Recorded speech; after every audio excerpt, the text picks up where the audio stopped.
So, with all this crazy time with nothing getting achieved, no success whatsoever and so on, we finally got our first success. And the first success was in 1996. An algorithm called EQP proved a theorem which was always believed to be true as a conjecture, but we did not have a proof. That was a mini success for AI, because remember, the logic theorist had started way back in 50s. And what is very interesting also is how the press reported it. So, for example, New York Times said that an Argonne lab program has come up with a major mathematical proof. So far so good.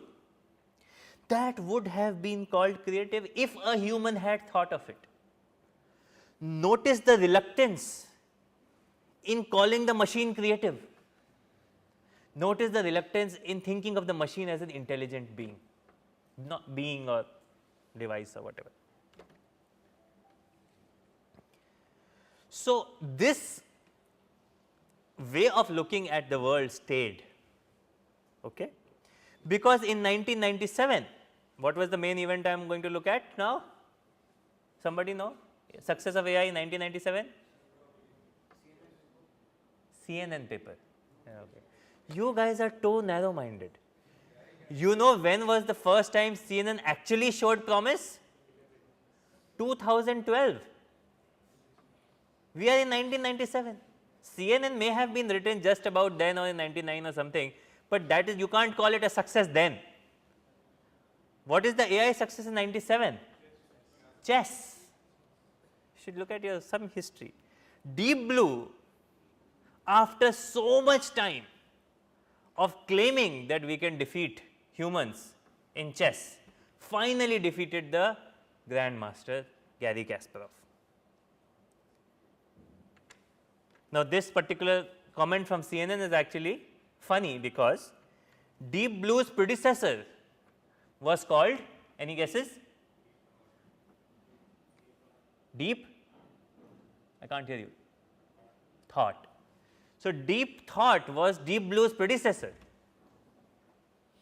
and that was not able to defeat Garry Kasparov at the time. So, therefore, this title is funny. Deep Blue was seen as some cunning computer which is now quote unquote killing humans in chess, right? And there are many things I want to say about this. Oh, first thing is, of course, 1996 there was Deep Blue was a huge supercomputer. For one move, all the supercomputer was running and evaluating and figuring out what is the right move. It was made by IBM.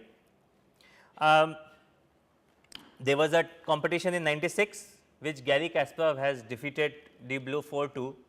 So, Garry Kasparov was very confident. Of course, IBM guys improved it, and they had a rematch in 97, and Deep Blue won 3.5 to 2.5. It was a close match.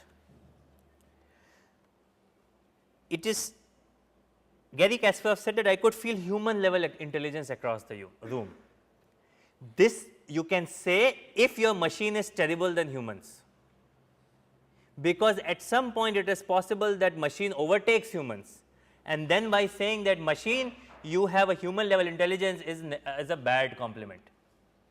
At the time, this was the first demonstration of the machine beating humans in chess, but now do we have a single human who can defeat the best machine in chess? No. In fact, in a few years, even a single victory in a long series of games would be a triumph of human genius, that human now has machine level intelligence in chess. And that is something that we will also work with, that intelligence is not a 0-1 phenomenon. There are degrees of intelligence. Okay? Now, many other interesting things happened, and we will stop after this slide.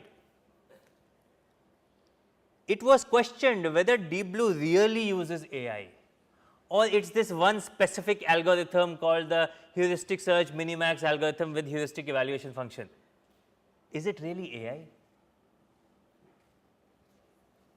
And that was very complicated a question, because a lot of people thought that's not intelligence, that's just some search algorithm. And of course, any algorithm will be some algorithm. Whatever you put in as your intelligence algorithm will be some algorithm, right? And the human will say, that's not intelligence, that's just algorithm X. So, one of the senior researchers of AI, Drew McDermott, at the time responded by saying that saying Deep Blue doesn't really think about chess, it's not intelligent about chess, is like saying that an aeroplane doesn't fly, because it doesn't flap its wings. But it's getting the job done, right? Maybe a different way of getting the job done. It may not be intelligent like the way humans are intelligent, but it's still intelligent, right? And that led to the phenomenon, and it's a very famous sentence: if it works, it's not AI. We have to stop because we are out of time. So, I will pick up from here tomorrow, and we will discuss why do people say that if it works, it's not AI. Why does AI in principle never, why does it never work, kind of a thing, okay? So, we will talk about that starting tomorrow. Let's get started. So, this is where we were in after last class. We were talking about history of AI. We started talking about the fact that, you know, in some ways AI can be thought of as starting from Turing's paper, which asks, can machines think? Later the AI as a field got developed, and it went through various phases where sometimes, you know, AI was doing really well and bringing in a lot of money, bringing in a lot of energy, and then suddenly AI went down because of some reports of various other market forces playing into the picture, and AI had its winters. Until then, we had not really had a success story, and AI researchers were sort of started to getting branded as people who claim but don't deliver, right? And the first change, as we talked about, happened when a theorem got proved, which was believed to be true by everybody more or less, but there was no proof available, and a machine proved it. And then later, when a year later, when Garry Kasparov was actually defeated by IBM's Deep Blue in the game of chess. Notice that chess itself had a long history of this prototypical intelligence application, because even in the olden days there was a, you know, mechanical device which was playing chess. Do you know what it was called? Mechanical Turk. And the people got really amazed as to what is happening and how is this machine playing chess so well. And then later it was found that there was a person hidden inside the big machine, and his height was quite short, so, you know, he could squeeze inside a small place, and that person was actually playing chess, okay? And from there the word Mechanical Turk came into the picture. And now you have heard of Mechanical Turk in a different context, which is Amazon's Mechanical Turk, the idea of crowdsourcing. We'll talk about that later at some point, maybe. So, chess was this one application which was considered the intelligence application for many, many, many years. And ever since very early in the 50s, they were saying we will defeat humans in chess. Of course, you know, that only happened 40 years later. And when this happened, once after this happened, there was a question of, is Deep Blue really an AI system? Or is it like some brute force-ish search system which is just searching all possible plays and, you know, paths of gameplay and then making a decision on which is the best? And if so, is it really an AI system? And that led to the question, that led to a very famous statement: if it works, it's not AI.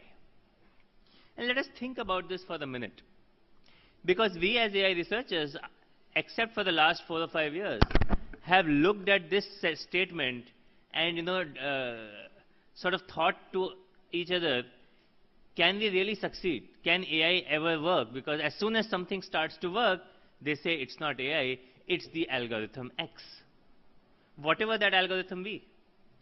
And the more you think about it, the more you will start to observe why this happens. So let us go back, you know, 120 years, 140 years, and let us say we want to build an intelligent door, a door which has intelligence in it. What is this kind of a door? As soon as somebody wants to walk through, the door auto-magically opens. This is the thing of science fiction maybe 100, 120 years ago. That we will have this building where the doors will be so intelligent that they will remain closed except when somebody wants to walk through, and then they will magically open up. Right? This feels like magical at the time. At the time, you have to really go back. But now we know it's just a motion sensor. Now, as soon as I said it's just a motion sensor, I am taking this beautiful dream in your brain, in your mind, that the door will magically open, and I am creating a very real technology solution for it and saying, look, this is not that magical, it's just a sensor which operates in this way, this way, this way. Now, as soon as you see this, you will say, yeah, that's pretty awesome. I had this beautiful dream that doors will magically open. Now we know how to make that open. And the next day, will you feel the same kind of magic in doors automatically opening? Because now you know how it works. So somebody said this very beautifully. They said that with deep understanding comes a deep sense of loss. And it will take you some time to even, over time in life to appreciate this. That there is something that works, something that you are amazed about. How can they do it? And then suddenly, you understand it. And once you understand it, it's just this algorithm that they are following. And once you know it is that the algorithm that they are following, once you have understood it, it doesn't feel magical anymore. And your goal for life, if you are the person who is working on building intelligence, you say, I thought this was my goal, but this we can do with this steps. No big deal. Let us work on that next thing which we can't do today. That is what is real intelligence. And so what keeps happening is that as you achieve a goalpost, your goalpost shifts. And you feel like what you have achieved is no longer quote-unquote intelligence, because it's just a very specific demonstration of it in this context and has a specific algorithm, but it's the next thing that you don't know what to do. That magic is still intact because you don't know what to do. So because of this constantly moving goalpost nature of intelligence and how we perceive intelligence, we started to say, if it works, you know how it works, and if you know how it works, it's not intelligence anymore, it's not AI. The AI is the next thing that does not work. And so we have constantly grappled with this as AI researchers, because as soon as we have a solution, the first time we have a solution, it's awesome. Then we look at the solution, we say, whatever, we'll move on. This also happens to you, by the way, when you learn a theorem, for example. Let's say it's an unusual theorem. Your professor taught you very well. They gave you the proof. You were like, wow, isn't that so cool? And a week down the line, what is it?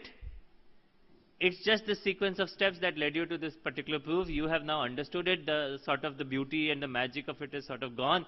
And now it's the next theorem that you don't know how to solve. So this kind of phenomenon happens again and again. But in the field of AI, this sort of happened with the field itself. Because as soon as somebody said, this is AI, they said, no, this is algorithm X, that is AI, one that you don't know how to do. Therefore, the sentence, if it works, not AI. Which is also good, because we will always be in a job. Whatever we do, we have not solved our problem. The problem is the next problem to solve, so we'll never be out of jobs. Okay.